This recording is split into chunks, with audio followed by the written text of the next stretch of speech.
Hello friends, स्वागत है आपका फ्री ऑनलाइन कोचिंग सेंटर में।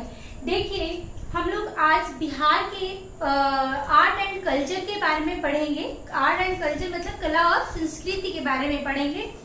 देखिए, क्योंकि देखिए कला जो होता है वो किसी भी राज्य के कला के बारे में बताएं या किसी भी क्षेत्र की कला के बारे में बताएं या एक स्पेशली कला के बारे में बताएं, तो कला संस्कृति से जुड़ा रहता है। ठीक है, तो कला और संस्कृति के बारे में हम बताते हैं।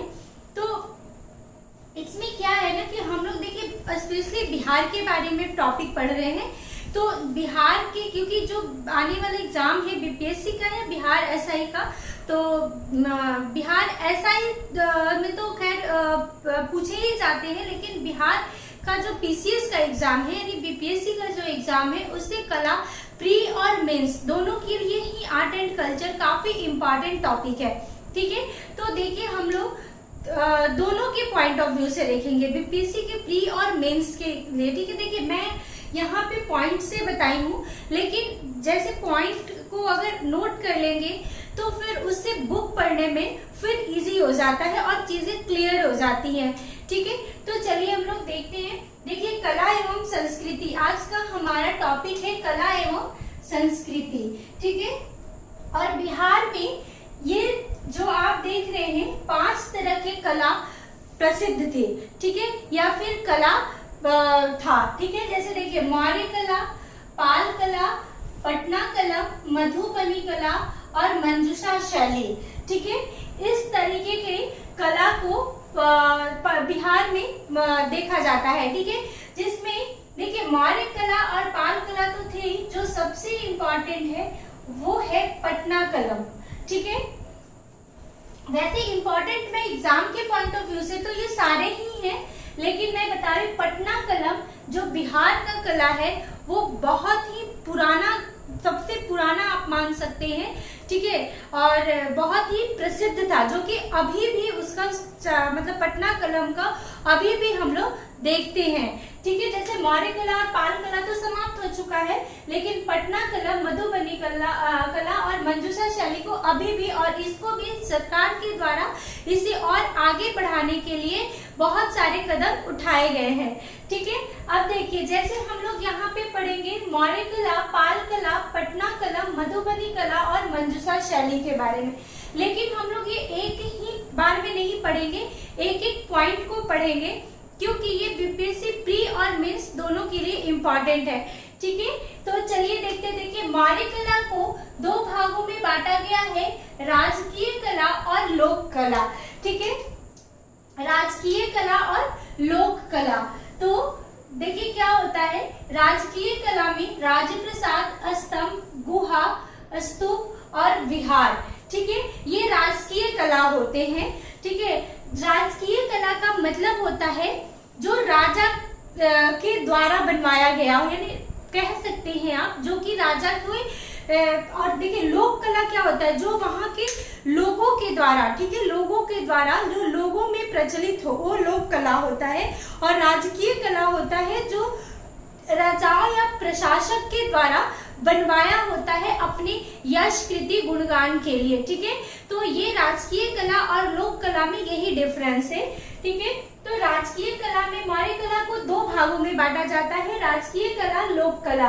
राजकीय कला में राजप्रसाद, स्तंभ, गुहा, स्तूप और विहार होते हैं। ठीक है, राजसभा, देखिए राजसभा में क्या है, इसका जो अवशेष है वो पाटलिपुत्र से प्राप्त हुआ है। तो राज्यसभा देखिए चंद्रगुप्त के समय में, जैसे चंद्रगुप्त के समय में जो पाटलिपुत्र था वो बहुत ही प्रसिद्ध था। प्रसिद्धता का मतलब कि मैं कला के पॉइंट ऑफ व्यू से बता रही हूँ कि हम जानते हैं कि मौर्य साम्राज्य जो था उसका केंद्र ही पाटलिपुत्र था। ठीक है, तो पाटलिपुत्र में जो राजप्रसाद मिला है, तो जैसे फाहियान ने कहा है कि ये राजप्रसाद इतना भव्य और सुंदर था कि फाहियान ने इसका वर्णन किया है कि यह देव निर्मित हो सकता है, ठीक है। और उसके बाद फिर मेगस्थनीज के द्वारा भी ये राजसभा के बारे में वर्णन किया गया है। और इसके क्या मिलते हैं, राजसभा पूरा नहीं मिलता है, यह इसके अवशेष प्राप्त होते हैं। और किसने खोजा था, यह स्पूनर ने खोजा था, ठीक है। और कहाँ से प्राप्त हुआ है, पाटलिपुत्र से प्राप्त हुआ है, ठीक है। और कुम्भलहार से स्तंभ प्राप्त हुए हैं, ठीक है। स्तंभ का मतलब जो वो महल बना था, जो राजमहल बना था, जो राजसभा थे, उसके स्तंभ प्राप्त हुए हैं, ठीक है। तो इसका मतलब है कि ये काफी बड़े क्षेत्र में, मतलब बहुत बड़े में बना हुआ एक राज्यसभा था, ठीक है। उसके बाद बुलंदी बाग, ये भी पटना में ही है, यहाँ से नगर परकोटे प्राप्त हुए हैं। इससे क्या पता चलता है कि ये बहुत बड़े क्षेत्र में जो चंद्रगुप्त का राज्यसभा था वो बना हुआ था, ठीक है। तो ये राजकीय कला में आता है। इससे क्या पता चलता है, देखिए ये राजसभा बताने का क्या मतलब है कि उस समय जो आप बोल सकते हैं जो कला था, जो आर्ट था, वो काफी, मतलब आप सोच सकते हैं कि वो काफी अच्छा होगा, तभी वो इतने बड़े क्षेत्र में लकड़ी का एक राज्यसभा को बनाया गया है, ठीक है। उसके बाद देखिए कला के बारे में कि इतने बड़े क्षेत्र में अगर कोई जैसे आर्ट हो रहा है, आर्किटेक्चर किया जा रहा है, इसमें राज्यसभा बनाया जा रहा है, इसका मतलब है कि वहाँ कला विकसित हुई होगी। और कला कहाँ विकसित होता है, देखिए कि कोई भी कला किसी भी आप समाज में ले ले, क्षेत्र में ले ले, देश में ले ले, राज्य में ले ले, कोई भी कला कब विकसित होगा, जहाँ पे अगर कोई राजा विकसित करता है कला को, इसका मतलब है कि राजा के पास काफी पैसे होंगे, तभी वो कला को आगे बढ़ा रहा है, ठीक है। या कला के माध्यम से वो कुछ बताना चाह रहा हो, तो इसका मतलब यही होता है कि राजा के पास काफी पैसा रहा होगा, तभी वो किसी कला को आगे विकसित करना चाह रहा हो, ठीक है। तो राज्यसभा, इतने बड़े क्षेत्र में राज्यसभा बनाने का मतलब भी ये पता चलता है कि उस समय मौर्य साम्राज्य के जो संस्थापक थे चंद्रगुप्त मौर्य, उनके पास उनकी जो अर्थव्यवस्था थी वो अच्छी रही होगी, ठीक है। फिर है स्तंभ। तो देखिए क्या दूसरा क्या मिलता है, स्तंभ। राजकीय कला में क्या है, स्तंभ है। तो स्तंभ में क्या, लौरिया नंदनगढ़, लौरिया राज और रामपुरवा, ठीक है। तो देखिए ये लौरिया, ये तीनों ही चंपारण में है, ठीक है। ये सबसे बड़ी बात है, ये तीनों चंपारण में। और स्तंभ क्या होता है, जिसपे राजा के या राजा या प्रशासक बोल सकते हैं, जिसपे राजा या प्रशासक के लेख लिखे होते हैं, ठीक है। लेख लिखे होते हैं जो अपनी प्रजा के लिए लिखे रहते हैं, ठीक है। या फिर आप बोल सकते हैं जो उसके यश और कृति को बताते हैं, ठीक है। तो स्तंभ पे लेख लिखे होते हैं, वो स्तंभ होता है, तो वो भी एक कला का ही रूप है, ठीक है। किसी भी पत्थर पे, स्तंभ तो पत्थर का ही होगा, तो किसी भी पत्थर पे लिख देना एक कला ही है, ठीक है। तो ये स्तंभ जो है ये तीनों चंपारण में है और ये तीनों अशोक के हैं, ठीक है। ये जो राज्यसभा प्राप्त हुआ है ये चंद्रगुप्त मौर्य का है, ये चंद्रगुप्त मौर्य का है। और ये जो लौरिया नंदनगढ़, लौरिया राज और रामपुरवा, ये तीनों चंपारण में है। ये और ये पश्चिमी चंपारण में है। लौरिया नंदनगढ़ और रामपुरवा पश्चिमी चंपारण में है और अरराज जो है वो पूर्वी चंपारण में है, ठीक है। ये पूर्वी चंपारण में है और ये तीनों अशोक के स्तंभ है।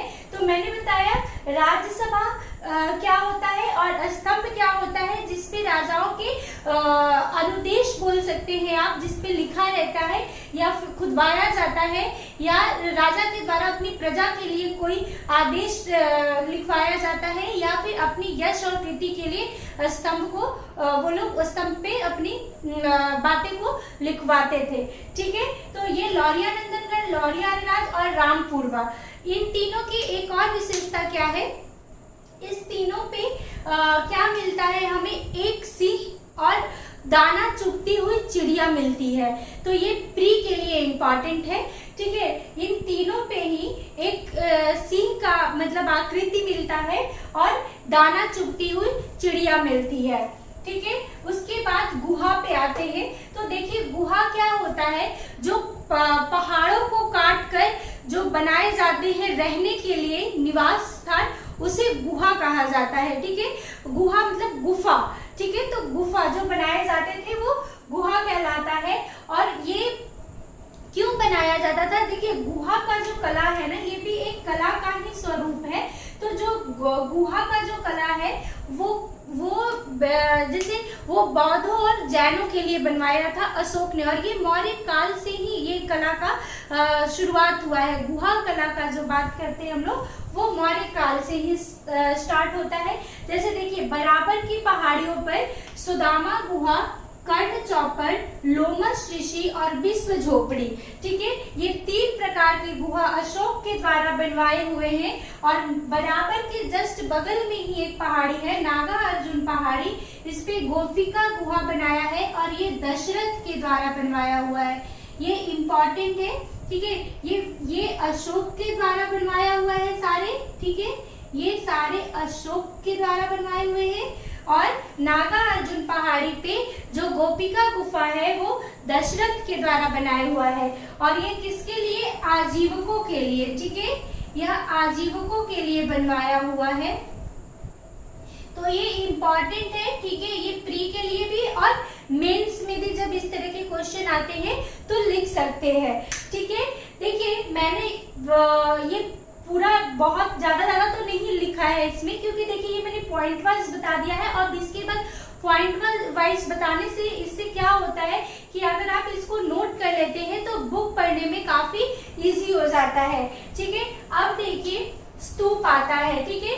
तो स्तूप में क्या है, बोध गया स्तूप। स्तूप क्या होता है, जहाँ पे जो बुद्ध के अवशेषों पे जो निर्माण करवाया गया था उसे ही स्तूप कहा जाता है, ठीक है। तो ये भी एक कला का स्वरूप है। तो बोध गया स्तूप ये अशोक के समय का है, ठीक है। अशोक के समय का स्तूप, मंदिर नहीं, बोध गया मंदिर नहीं, क्योंकि मौर्य काल में मंदिर का कोई प्रमाण नहीं था, यानी मंदिर का स्वरूप उस समय नहीं था। मंदिर का स्वरूप गुप्त काल से आया है। और हम यहाँ पे स्तूप की बात कर रहे हैं।